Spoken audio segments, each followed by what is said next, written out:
1월 20일 새벽 예배를 시작하겠습니다. 사도신경으로 우리의 신앙을 고백하시겠습니다. 나는 전능하신 아버지 하나님 천지의 창조주를 믿습니다. 나는 그의 유일하신 아들 우리 주 예수 그리스도를 믿습니다.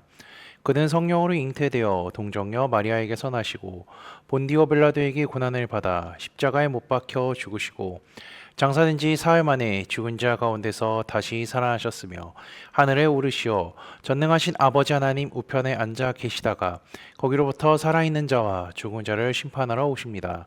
나는 성령을 믿으며 거룩한 공교회와 성도의 교제와 죄를 용서받는 것과 몸의 부활과 영생을 믿습니다. 아멘. 다 함께 찬송가 80장 찬양하시겠습니다.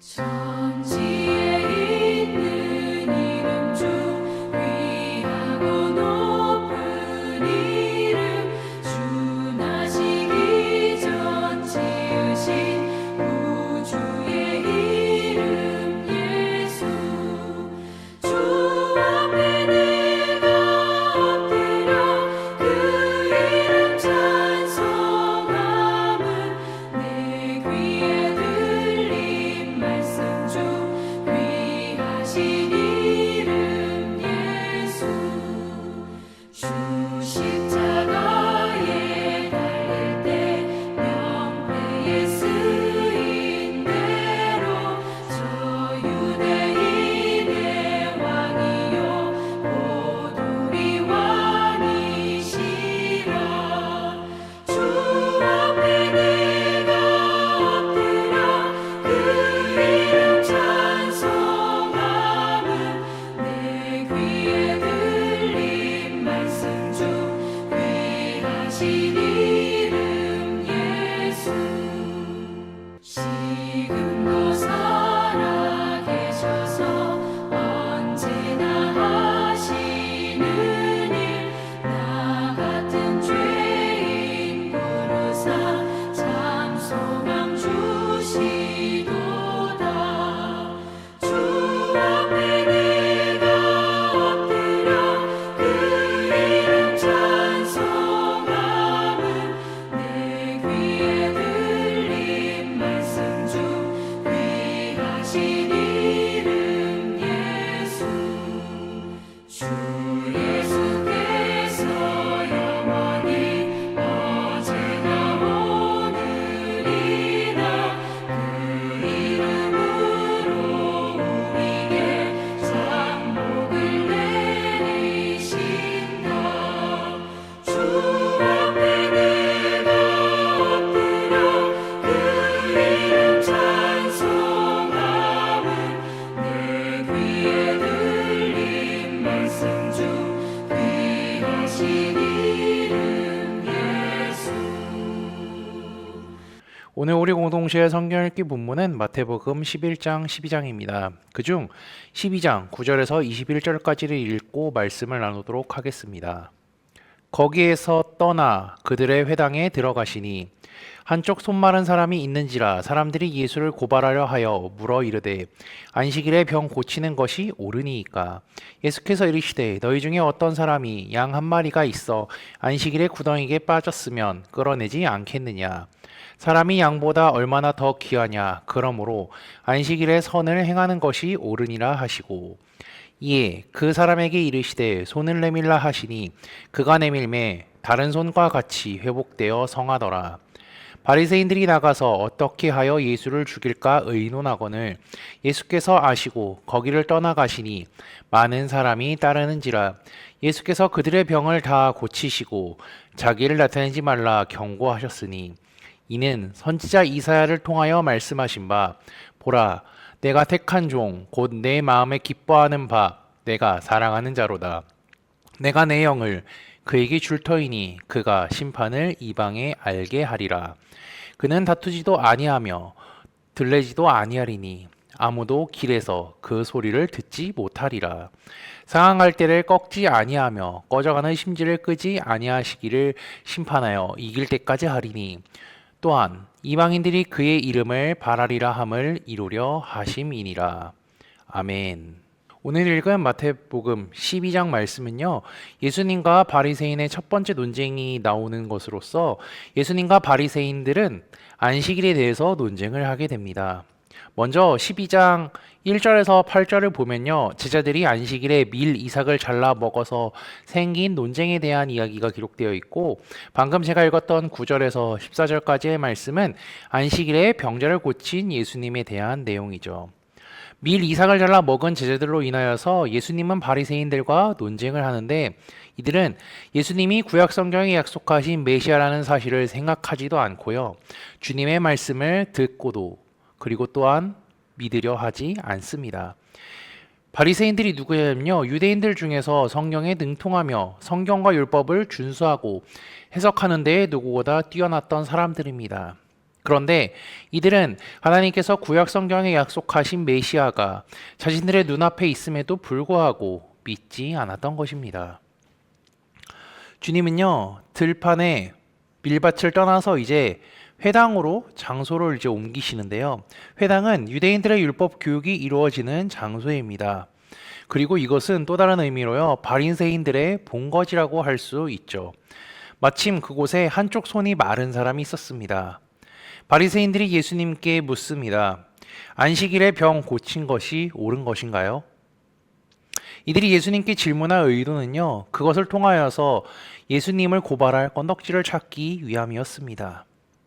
유대교에서는 다급한 생명의 위협을 받고 있는 병자에게만 치유를 받을 수 있다는 것이 이제 그들의 법인데요. 그래서 손이 마비된 정도의 병을 고치는 것은요, 안식일에 해서는 안 되는 일이었습니다. 그래서 바리새인들은 안식일에 생명의 위협이 없는 질병을 고치는 일은 당연히 허용되지 않았다는 것을 전제로 주님께 물어본 것입니다. 이들의 입장에서는요, 이 손 마른 자를 고치는 것은 빵을 굽고 추수하는 일과 동일하게 여겼던 것이며, 예수님께 이러한 질문을 함으로써 예수님이 자신들의 교리를 어기게 만들어서 주님을 위험에 빠지게 하려고 한 것입니다. 그들의 질문에 예수님은 한 마리의 양을 가진 사람의 비유를 들어서 되묻습니다. 이러한 방식은요, 랍비들의 성경 해석 방식으로서 랍비들은 구덩이에 빠진 가축을 안식일에도 꺼내야 되냐, 꺼내지 말아야 하느냐에 대해서는 아직도 의견이 일치되지 않고 있는 상황이었죠. 어떠한 이들은요, 꺼내야 한다고 주장했고요, 어떠한 사람들은요, 꺼내는 대신에 먹이를 주는 것을 허용해야 된다고 이야기했습니다. 그들 사이의 의견이 일치하지 않았지만 주님은 구덩이에 빠진 가축을 당연히 꺼내야 한다고 생각하셨고, 그 전제로 오히려 그들에게 질문을 하신 거죠. 왜냐면요, 양 한 마리밖에 가지고 있지 못한 가난 농부의 경우는요, 학자들이 그리고 랍비들이 어떻게 토론을 하던 간에 그거와 상관없이 구덩이에 빠진 양을 당연히 건질 것이기 때문입니다. 양에게도 그러한 자비가 허용된다면요, 양보다 더 귀한 사람에게는 동일하게 자비가 허용되어야 되지 않겠습니까? 그래서 안식일에 공경에 처한 가축에게 선을 행하는 것이 허용된다면 질병으로 고통받고 있는 사람들을 돕는 것도 또한 허용되어야 할 것이죠. 주님은요, 자신의 가르침을 말로써 얘기하신 다음에 즉각 실천하십니다. 손 많은 사람을 바로 치료해버리죠. 이로써 안식일에 해야 할 선이 무엇인지 분명히 보여주십니다. 고통을 받고 있는 사람에게 자비를 베푸는 것이며, 그리고 그 자비를 베풀 때에 조금도 망설임 없이 즉각 베푸는 것이죠. 주님의 말을 들은 바리새인들은요, 회당을 나갔고 작당 모의를 하기 시작합니다. 바리새인들이 나가서 어떻게 하여 예수를 죽일까 의논하거늘. 이곳에서 처음으로 예수님을 죽이려고 하는 모의를 합니다. 죽일 것을 의논한 것은요, 예수님의 순환사에서 반복되는 표현이기도 하죠. 병을 치유하는 행위가 안식일을 더럽히게 하는 것이 아닌 예수님을 죽이려고 모의하는 것이야말로 안식일을 더럽히는 일이라고 할 수 있겠습니다. 안식일을 거룩하게 지키기 위하여서 예수님을 죽이려고 모의하는 바리새인들의 모습은요, 하나님의 말씀을 제대로 알고 가르치는 자들이 아닌 자신들의 기득권을 유지하려고 하는 말과 행동이 다른 그런 사람들임을 보여주고 있는 부분이기도 합니다. 이어지는 15절에서 21절은요, 예언된 하나님의 종인 예수님에 대한 설명의 내용이 나와 있으며, 이 구절의 대부분은요, 이사야 42장 1에서 4절의 인용문이 주를 이루고 있습니다. 나중에 시간 되실 때 이 이사야 42장 1에서 4절을 한번 핸드폰으로 펴보시고요. 그리고 성경책으로 오늘 본문을 펴서 한번 비교를 해보시면 더 좋을 것 같습니다. 우선 18절을 보면요, 그가 심판을 이방에 알게 하겠다라고 이야기하는데요. 여기서 심판은 부정적인 의미가 아니라 오히려 긍정적인 의미를 갖습니다. 이 부분에 해당되는 이사야 42장 1절을 보면요, 정의라고 해석되고 있습니다. 이를 토대로 좀 더 설명을 해보자면요, 이방인들이 알게 된 심판은요, 하나님의 정의가 발현되는 것으로서 넓은 의미로는 하나님의 말씀이 이루어지는 것, 조금 더 설명해 볼까요? 하나님의 구원의 역사가 이루어지는 것이라고 할 수 있겠습니다. 그리고 19절은요, 하나님의 아들이 사명을 수행하는 방식에 대해서 설명하고 있는데, 그는 폭력을 사용하지도 않고 그의 대적자들과 맞서 싸우지도 않습니다. 그래서 예수님은 자신을 죽이려고 모의하는 바리새인들을 피하여서 물러났으며 사람들에게 자신을 드러내지 말라고 말씀하신 것입니다. 주님은 오직 겸손하고 온유한 태도로 사명을 앞으로도 이뤄가실 것입니다. 20절에 보면 상한 갈대라는 것이 나오는데요. 이것은요, 쓸모가 전혀 없는 버려야 할 쓰레기를 의미합니다.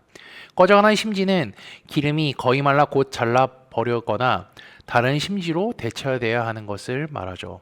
그러나 하나님의 아들이신 예수님은요, 그러한 쓰레기도 버리지 않고 그러한 심지도 잘라 없애지 않으시는 분임을 말합니다. 세상은요, 자신에게 쓸모없고 가치 없는 사람을 그냥 버리라고 하죠. 무시하라고 합니다.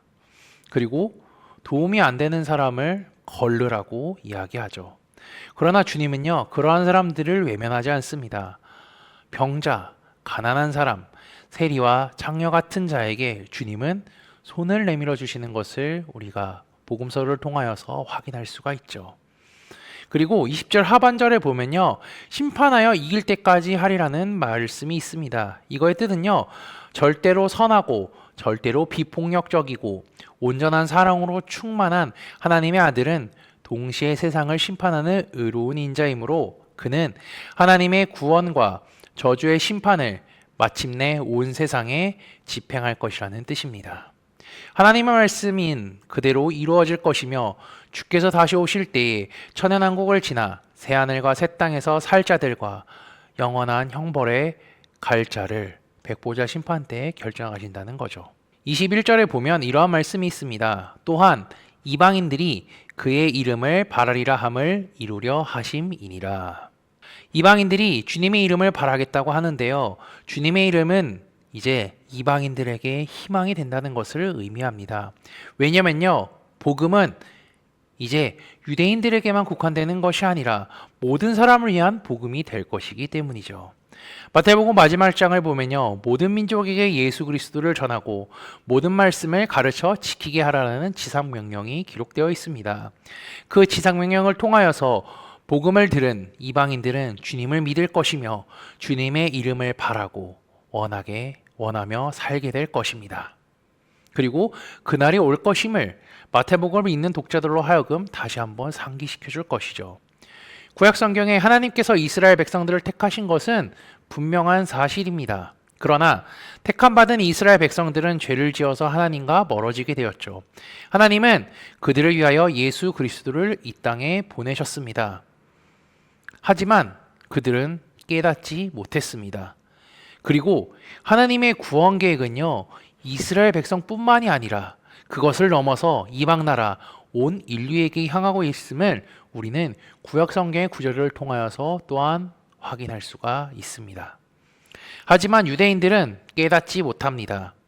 지금 눈앞에 구약 성경에서 예언된 메시아가 눈앞에 있음에도 불구하고 깨닫지 못하는 것이 그 증거죠. 오히려 성경 말씀을 자신들이 해석하고 싶은 대로 해석할 뿐입니다. 하나님께서 율법을 주신 이유가 분명히 있음에도 불구하고 율법으로 구원을 얻을 것이라는 허황된 생각에 빠져서 진정한 구원을 주실 예수님을 죽이려는 무모한 계획까지 하고 있는 것이죠. 주님은 바리새인들과의 대화를 통하여서 그들과 제자들에게 하나님께서 규정하신 율법을 주신 참된 이유를 알려주시려고 하셨을 뿐 아니라 예수님이 안식일의 주인이며 구약 성경에서 말씀하신 예언자라는 사실을 알려주려고 하셨죠. 당시의 바리새인들과 제자들 모두 이 사실을 깨닫지 못했습니다. 그렇지만 그 이후에 제자들은 깨닫게 되었고 복음을 듣고 주님을 믿는 사람들은요 또한 이 사실을 깨닫게 되었습니다. 우리 역시 마찬가지입니다. 교회를 그냥 다닐 때에는 잘 알지 못했던, 깨닫지 못했던 말씀들이 예수님을 나의 구세주로 믿고 영접한 뒤에 그리고 성경 공부를 통하여서 말씀을 배우면서 성경 말씀의 참된 의미를 깨닫게 되었습니다. 그래서 우리를 위하여서 대신 십자가에 달려 돌아가신 하나님의 아들, 독생자 예수 그리스도를 온전히 믿으며 그분이 구약 성경에서 약속하신 메시아라는 사실과 하나님의 말씀이 반드시 이루어진다는 사실을 우리는 성경 말씀을 통하여서 배웠습니다. 이 사실을 기억하면서 주님을 굳게 믿으며 살아가시는 코너스톤 믿음의 형제자매들이 되시기를 주님의 이름으로 축복합니다. 다 함께 찬송가 370장 찬양하시겠습니다.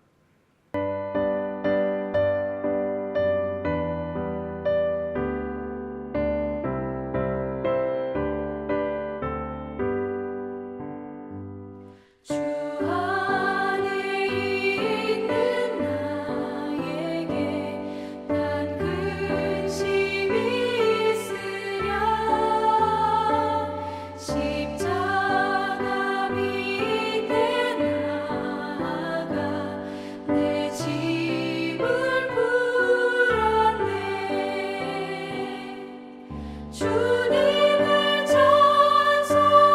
찬송하면서 할렐루야 할렐루야 내 앞길 멀고 험해도 나 주님만 따라가리 그 두려움이 변하여 내 기도 되었고 전날의 한숨 변하여 내 노래 되었네 주님을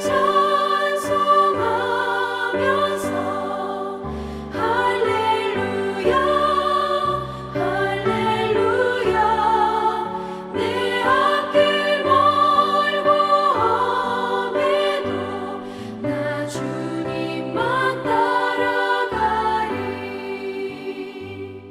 내 주는 자비하셔서 늘 함께 계시고 내 궁핍함을 아시고 늘 채워주시네 주님을 찬송하면서 할렐루야 할렐루야 내 앞길 멀고 험해도 나 주님만 따라가리 내 주와 맺은 언약은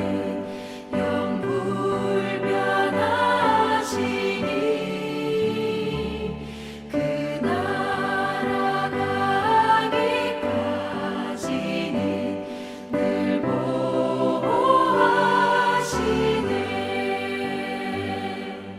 주님을 찬송하면서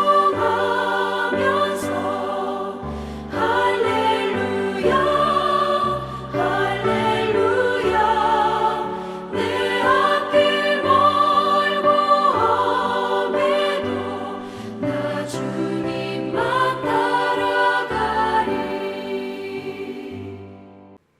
다 함께 기도하시겠습니다. 주일 예배를 잘 드리게 하시고 월요일을 맞이하게 하시니 감사합니다. 세상 사람들은 월요일이 한 주의 시작이라고 하지만 그리스도인들은 주일에 하나님께 예배를 드림으로 영적인 힘을 충전하게 하시고 세상을 살아갈 수 있는 힘을 주심에 감사합니다. 우리가 세상에서 살아갈 때 빛과 소금으로 살아가게 하시고 주님의 말씀에 순종하며 살아가게 인도하여 주옵소서. 예수님은 바리새인들과의 대화를 통하여서 자신이 구약 성경에서 약속한 메시아라는 사실과 안식일의 주인이라는 것을 깨닫게 하려고 하셨습니다. 그러나 바리새인들은 주님의 말씀을 들으려 하지 않았고 그걸 믿지도 않았습니다. 하나님, 우리에겐 은혜를 베푸사 말씀을 보고 읽을 때 깨닫는 은혜를 주심에 감사합니다. 그리고 하나님께서 구약의 선지자들을 통하여서 보내주신다고 약속하신 메시아가 예수님이라는 사실을 더욱더 굳게 믿게 하옵소서. 그래서 하나님의 자녀로 이 세상을 살아갈 수 있도록 인도하여 주옵소서. 지난주 말씀을 기억하며 기도합니다. 하나님의 친구는 세상 신분에 마음을 두지 않았습니다. 아브라함은 히브리 사람이라고 불렸지만 그것에 굴하지 않고 최선을 다해 자신의 할 일을 했습니다. 왜냐하면 하나님께서는 외형이 아닌 사람의 눈에 보이는 것이 아닌 중심을 보시는 분이라는 것을 알고 있었기 때문입니다. 세상 사람들은 그 사람의 명예나 직분, 직업을 보지만 주님은 그것이 아닌 중심을 보신다는 사실을 기억하고 우리가 세상 사람들이 가진 가치 판단의 기준을 통하여서 살아가는 것이 아닌 하나님의 마음에 합한 사람들이 되게 인도하여 주옵소서. 예수 그리스도의 이름으로 기도합니다. 아멘. 이 시간 합심으로 기도할 제목들을 나눕니다. 먼저 성부, 성자, 성령, 삼위 하나님을 묵상하며 경배하는 삶을 살도록 기도하시고 회개와 경건한 삶을 살도록 기도하시기 바랍니다. 교회를 이끌어 가시는 사랑하는 담임 목사님과 사역자들을 위해 기도해 주시기 바라며 내일 있을 로마서 말씀 세미나를 위하여서 속으로 번들을 위해서 환우의 건강과 회복을 위해 각자 가지고 계신 기도의 제목들을 놓고 기도하시기를 바라며 오늘도 주 안에서 승리하십시오.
주